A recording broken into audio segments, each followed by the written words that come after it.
Welcome back. This video will provide an overview of the Letters module in HearForm Pro. From the home screen, let's take a look at a couple of buttons here under the Letters area.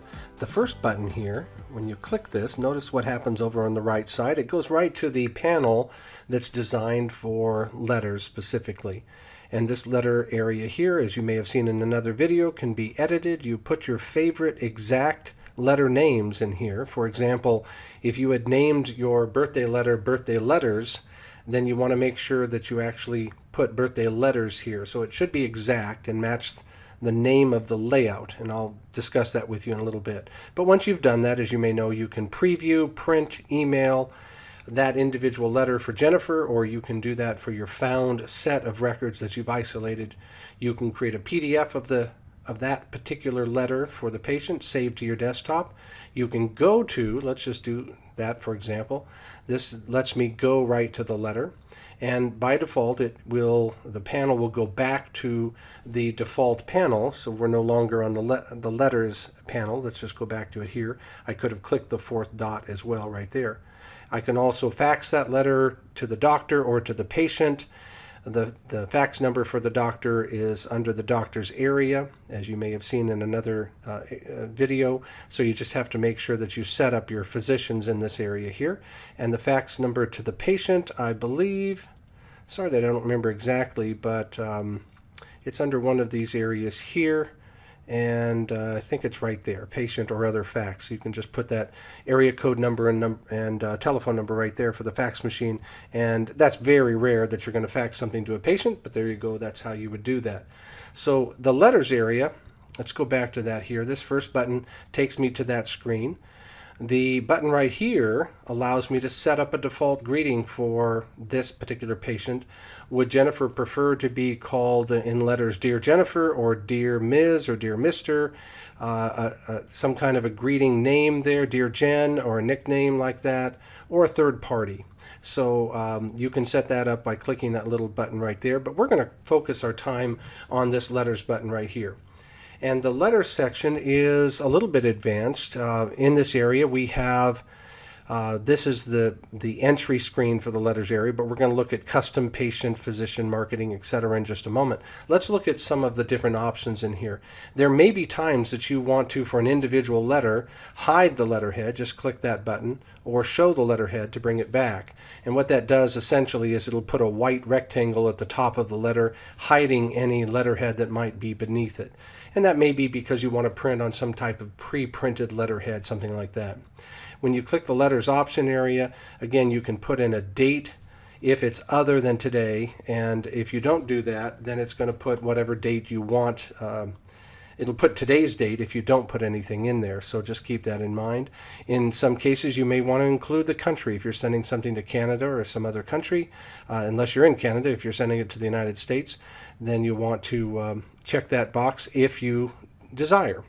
You can also include a company name in the letterhead, and you can set the assigned clinician here so it will change the signature at the bottom of many letters. So that's what this area does here. Now when you include the company, let me just show you where the company is stored. Let's go back home. And again, I believe it's under this third dot here. There it is right there. So you can put in, for example, if you're sending something to Jennifer Sabier from ABC Company, just type that in, and as long as you've included that in that checkbox there under the letter options, then it will include her company name in the letter itself. The greeting we've looked at already from the home screen, but you can set it up here, and we've added the preferred method of contact here as well. Then you can print a number 10 envelope here. I'm not going to do that, but we've discussed the envelopes in another video, and you can print the patient's name in the address area, and the assigned office location will go in the upper left-hand corner of that envelope. You can also print a number 9 envelope from here, which, as you may know, will print the assigned office location in the address area in the middle, and then the patient's name and monogram in the upper left of the area. A number 9 envelope slides inside a number 10, and if you put a stamp on it, you may get that back to you a little bit faster. We also have a legal notice because we do try to cover our bases and let you know that we're not trying to give you legal advice here as far as HIPAA or other legal matters. You may, if something's important to you, by all means consult with your attorney or an attorney. Or other industry professionals. So we just want to cover our bases there. There's a letter help button here, which is, for example, this is the video that we're watching right now, but there's a couple other videos on individual letters. We'll discuss that in a moment, how to modify a letter really in a basic sort of way and then a more advanced letter. You can also, in this upper area here, we don't have built-in bullet points like Word does. HearForm is, as you may know, a database. It's an Excel type file, a spreadsheet. It's a word processor. It's all kinds of different things, a media player. But we're not as good, we're not as powerful as Microsoft Word is, which is a standalone program. So we don't have bullet points in our system. So in order to get those bullet points, you have to go into Edit Layout mode, and then you can get your text tool and copy that, or copy whatever size you want and then paste that into a letter as desired. But just keep in mind that font Z Dingbats is necessary on your computer before it will display properly. That is a standard font, and hopefully you have that. Otherwise you can probably get it and download it for free. But you would just copy that. You can copy the entire text block like I am about to do here, just like I pasted it over there, or you can get, instead of the text block, you can copy the character, and then when I come over here, I'll do this with the text tool, so I can paste that just like that. Okay, so you can paste that on different letters as desired. Let's go back into our standard mode. You can also, again, for a particular letter, you can, I'm adjusting this for Jennifer right from here, but it'll just save you from having to go back to the home screen, and you can do the same for the assigned office. Why would you do that? Because again, the letterhead at the top of a letter is generally associated with the assigned office location, and the signature and other area at the bottom may be associated with a given or assigned clinician. Over to the far right side, we used to have this on every letter, and that got a little cluttered, so I just put it here on this entry area, but there are some popular merge fields. Let's zoom in and scoot over a little bit so you can see that, and I'll scroll down. So if I go into Edit Layout mode, I can then see the actual merge field itself. And let's go back to browse mode and see the result. But the date of the letter is right here, the addressee is here, and all that. That's the final result. For example, Resound, Alera 5, CIC, whatever it is. Let's look again underneath the hood, and you can see that those are just merge fields that are merging from other areas in the program. So that name, greeting, calc, or the date of last test, date of birth, this will allow you to use these popular fields within your letters. Now you'll notice that sometimes it's difficult to address a letter, to say Mary Smith was seen at this address and we found him or her to be delightful and his or her hearing was this, or he or she may need this, or whatever it is. So you can use some of these merge fields that we have here, and you just really just copy them with the text tool here. So for example, if I wanted the date of birth, I could just memorize that and type it in manually, of course, but I'm just going to copy that and put it over here just to show you. So I could put that in a letter, and now you know the name of that field there. But I'll be discussing how to enter merge fields in the advanced area, or even the basic area, when I tell you how to really customize letters. But I just wanted you to see that the popular merge fields are right here in this area right there. Let me zoom back out again and we'll continue. So in this area we have a few fields up here, custom letters. And again, you have that date field. If it's other than today, you just put in any other desired date for that particular letter. And we have 50 letters in the custom area. It used to be you had to go into layout mode to rename the button, but now it's real simple. You just click this button right here in the upper right, and then just change that to an important letter name, or whatever it is you want. And I'm just being silly here, but you can see that changes the name of the button. So you have these 50 quick entry areas here. Here's a very important letter, and I think again I'll change that back to, let's say, letter 50, and now when I do that and close it, then it updates the letter name right there.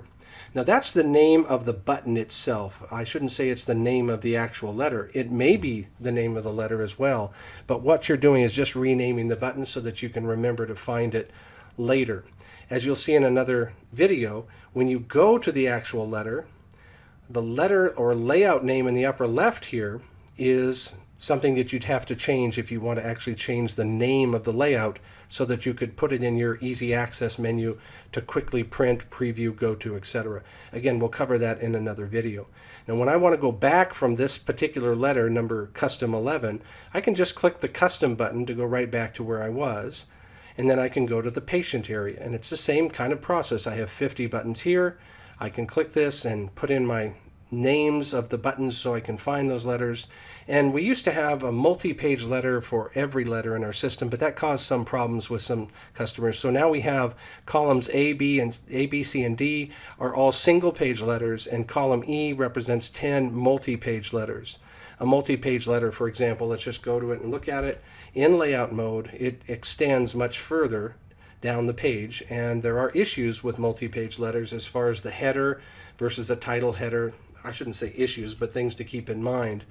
So let's go back here and take a quick look. The physician area, when you go to a letter here, that physician letter is actually different. It's not putting, let's preview and show you what I mean. It's not putting the patient's name here. It's putting the assigned physician at the top.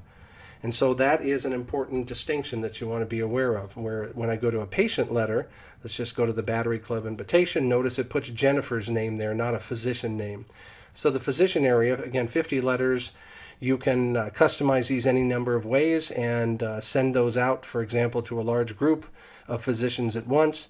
But you want to make sure that that you understand that in the upper left it's going to put the physician name, not the patient name. So I'm going to scroll through and you can see this is actually putting different physician names there. Okay, so keep that in mind, please. Let's go back to our marketing area. Very similar.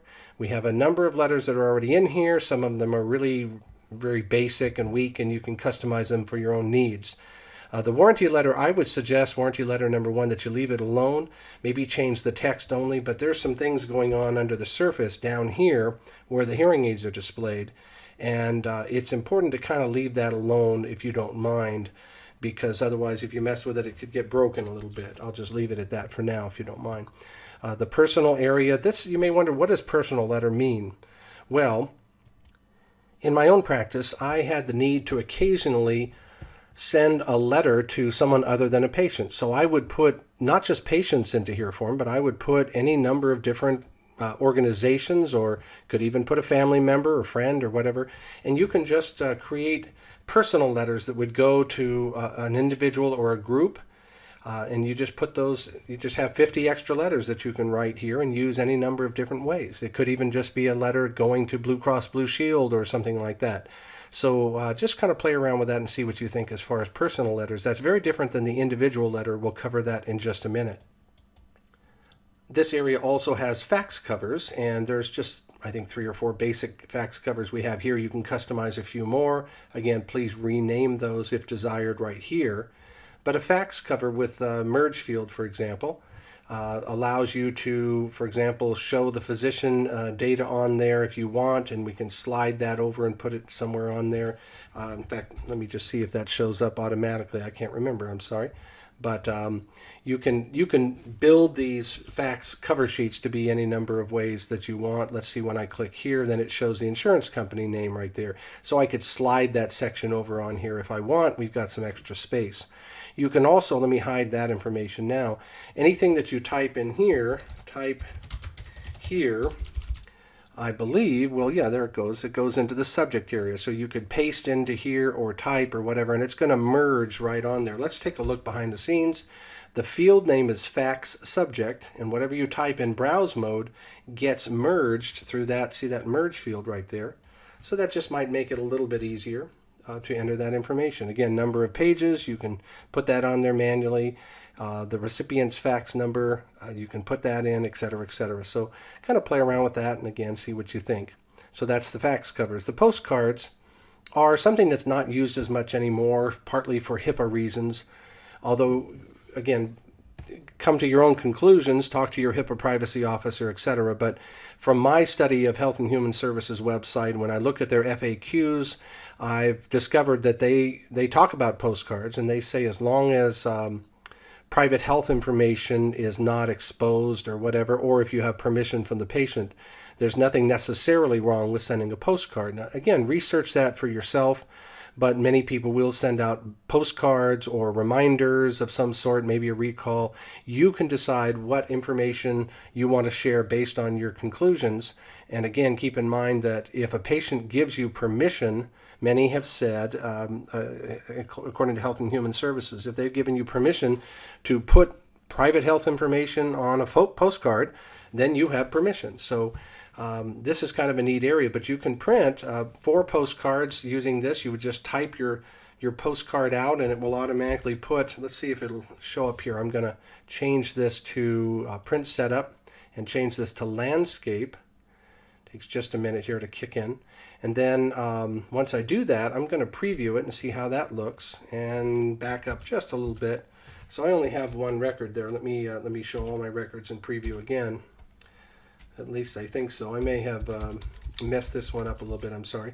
But basically, it's going to merge all that information on there. We'll help you if you want to use postcards. But you have 2 different kinds. You have 2-part and 4-part. And I know that Avery, for example, makes a cardstock postcard that is perforated, and you can tear it into 4 pieces after you print out those 4 per sheet. A certain major hearing aid manufacturer that I used to work with would have really nice glossy birthday postcards and some other postcards, and we would print those out and just again perforate them. They're pre-perforated, tear them on the perforations and put a stamp on them, and that's maybe a little bit less expensive. But of course now with email, that's even less expensive still. So you can decide if there's any value to these here. Let's talk now about the individual letter. Individual letters are meant because sometimes a pre-formatted template letter is just not appropriate. So instead, we're going to create this new letter here. And I'm sorry, I don't remember. No, actually, I do see over on my other screen that we actually have a letter that's, a video that's designed to show about individual letters. So I won't get too much further in this. This video is already a little bit long. But please look at the other video that explains how individual letters work. We'll cover it that way. Finally, then, I can talk about the print history. Let's go back to my sample patient at the beginning, Jennifer. And when I look at her history, I put a ton of stuff under her. It shows every time you print a form or a letter or things like that. Maybe there are a few exceptions, but generally it will show that this document was emailed. An audiogram was emailed to the physician on her behalf, or over here this registration form was sent to Jennifer at this email address. So you know actually not that you just sent it, but who you sent it to, because sometimes something may not be received, and you can then tell the patient, well, I sent it to Jennifer at abc.com. And she may therefore say, oh, I'm sorry, that's my old email address. No wonder I didn't get it. But at least you have some evidence of that. In the same way, when you print something out, I printed the home screen or a trial period letter or an audiogram or whatever it is, or I faxed something, or I texted something. So that information will be right here. And in some cases, if you send a video link to a patient, you can attach up to 10 separate attachments. It will even show the attachments that you did with that, along with that email. We also have this little patient marketing survey results, and you may or may not want to use this, but it's kind of nice. You can track things, and we can help you then to understand the results of some of the things that you do. But you're basically asking a question. You're asking the patient, did you read the document or watch the video? Yes, no, or not applicable. You can write in some details. What was your impression of the document or video, whatever you sent them? You can record those. And did you forward the document or the link? So this will help down the road for us to be able to track things and how effective things are for you. And we can talk about that later if you have any interest in that. So I'm going to close that.